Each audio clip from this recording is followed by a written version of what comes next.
Live from downtown Detroit, home of WDIV and Click on Detroit, Local 4 News at 11 starts now. Our sixth day of our 90-degree streak, and it was the hottest day of the year so far. Will we beat that mark on Wednesday and Thursday? Children trapped up there. A mother and her two children trapped in a burning apartment in Macomb County. Tonight we're seeing what a deputy went through to save them. But we begin with 13 freeway shootings under investigation throughout Metro Detroit in just the past few weeks. It's not the work of a single person, and there is no sniper, but violence on our roads is on the rise. Our Mara McDonald is live downtown in Mara. With a few exceptions, most of these shootings are directly attributed to road rage. Kimberly, that's right. And here's the thing. Road rage around here certainly is not new. But what's different this time is the volume of how many we have had of these in the last few weeks. And all of them involve firearms. The majority of these freeway shootings have been because of everyday agitations. A simple lane violation, disrespecting somebody by the way they looked at them.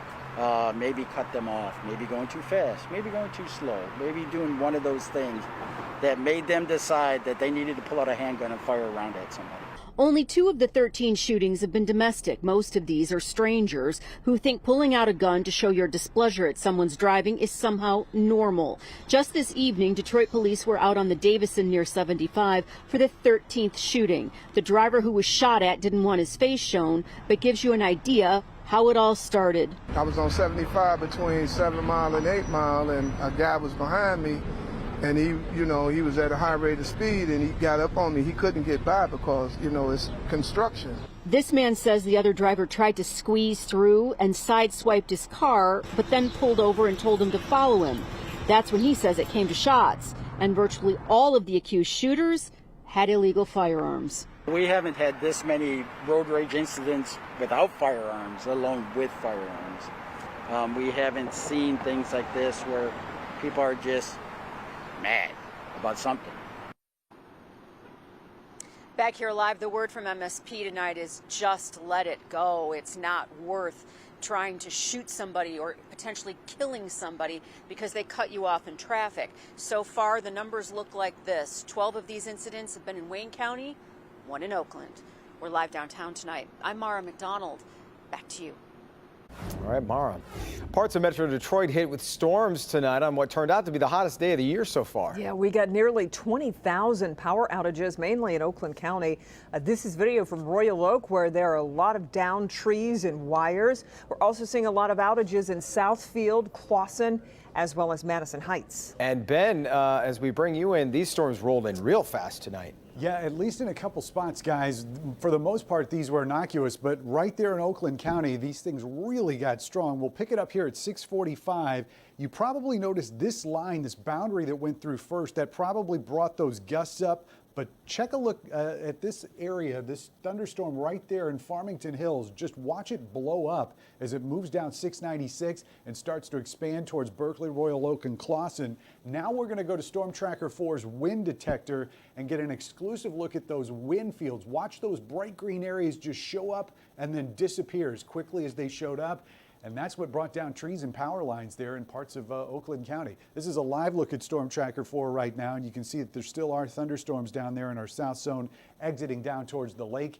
We made it to 95 today. It was the hottest day of the year so far, and we've got more of that to go. Heat advisory in effect until 8 a.m. tomorrow. Then that becomes an excessive heat watch for nearly 2 days straight because of the culmination of so many days in the 90s plus the added humidity. And oh yeah, we've got an air quality alert that is still in effect tomorrow as well. So take it easy, stay hydrated, keep the kids and the pets out of the car if you're not driving. And we'll talk more about how long this is going to last in just a few minutes. Guys? All right, Ben, thanks. A long rumored move is finally official as Quicken Loans files paperwork to go public. The Detroit-based mortgage company owned by Dan Gilbert will also be changing its name to Rocket Companies and will trade under the symbol RKT. Quicken Loans released a statement tonight saying the number of shares to be offered and the price range for the IPO have not yet been determined. A heartbroken Detroit family says their 21-year-old son was the unintended target of a deadly shooting over the holiday weekend. He was killed when someone opened fire at a party on the city's east side. Priya Mann has the story. Brandon Gray leaves behind a 2-year-old daughter. He was at a party with dozens of people last weekend on Detroit's east side when he was shot and killed. You can't say you love someone enough. You can't say that you love someone enough. 21-year-old Brandon Gray was shot and killed at a house party on Detroit's east side Sunday morning. For my brother being, shot and killed, it hurts me a lot. The family says about 50 people were hanging out around the home near Mack and Baldwin. They say Brandon's friend got into an argument with the person hosting the party and opened fire. And he put out the gun, and as like he's shooting at him, everybody else was around him, and this is what he's doing. Tyree Gray is a father of 14 and is in disbelief he lost his son to senseless gun violence. Partying is not all what it seems. Getting high, using drugs, not all what it seems. To me, it's a dead end. I never did it. Living a fast life, you'll end up going fast. In the midst of a pandemic, the family says the 21-year-old shouldn't have been there, but say he didn't deserve to be shot in the heart. They say Gray died at the scene. He shouldn't have been there. He shouldn't have been there. That was Brandon's lifestyle. If you're going to go out and hang out, shouldn't be in a crowd of people of 45 for sure. The family has set up a GoFundMe account to help cover funeral expenses. All you can do is reminisce and cry. That's literally the legit feelings you can only have. In Detroit, I'm Priya Mann, Local 4. And Detroit police say the suspected shooter was arrested and is expected to be charged later this week. As cases of coronavirus surge in more than 30 states now, a model from the University of Washington projects more than 200,000 Americans will die from COVID-19 by November. The model shows that if 95% of the population wears masks, about 45,000 lives could be saved. The model's release comes on the same day the Trump administration notified the UN of its withdrawal from the World Health Organization. The president has accused the WHO of conspiring with China to cover up the origin of COVID-19. Meanwhile, here in Michigan, the state is reporting 456 new cases. That's up significantly from yesterday's number of 295. And today, Michigan also joined several other states in a lawsuit against Education Secretary Betsy DeVos, claiming she wants to divert pandemic relief funds to private schools. CARES Act dollars are designed to provide support to schools in low-income areas. But Betsy DeVos and the Trump administration have a different plan. Under their new rule, private schools in affluent districts may receive services that Congress intended for disadvantaged students. This isn't how it should work.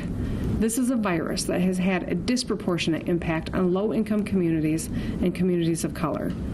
Joining Michigan in the lawsuit are attorneys general from California, Maine, New Mexico, and Wisconsin, as well as the District of Columbia.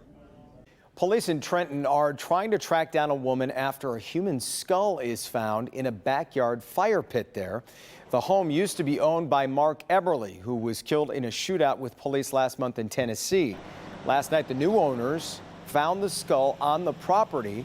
Neighbors say there was a large bonfire at that home sometime in March. This makes more sense after you hear this other, what happened a week ago. It's almost like you can tell it's kind of tied in together, but for that it was like, you couldn't believe it. Eberly lived at the home with his girlfriend. Police have been trying to find her since the skull was found, but so far they haven't. Tonight we are getting a look at what deputies and firefighters went through to rescue a family trapped inside a burning apartment in New Haven. Deputies arrived to find a dad and 3 kids had got out safely, but a mother and 2 children were trapped on the 2nd floor, forcing the deputies to scramble for a ladder to get them out. I got her. Yep.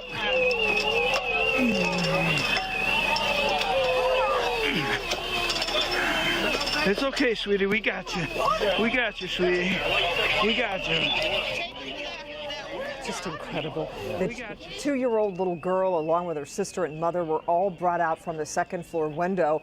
The first deputy on scene went into the burning apartment 5 times to extinguish the flames before other firefighters arrived. The mother and her kids were rushed to the hospital with severe smoke inhalation, but everyone survived that fire. Great job. Yeah, really. Still ahead, it is one of the major ways coronavirus spreads. Now, the new products the government just approved that can kill the virus from surfaces in 2 minutes. And here's Tim. Everybody loves a parade. We're in Royal Oak for a special celebration. There's Helen DeMarc. Give us a wave, love. There you go. She turns 100 and something today. We sit down and have a chat with her coming up. But first, it is the video that's been widely shared on social media all across the country now. This massive lake party in West Michigan now has the Attorney General's office involved. That's next.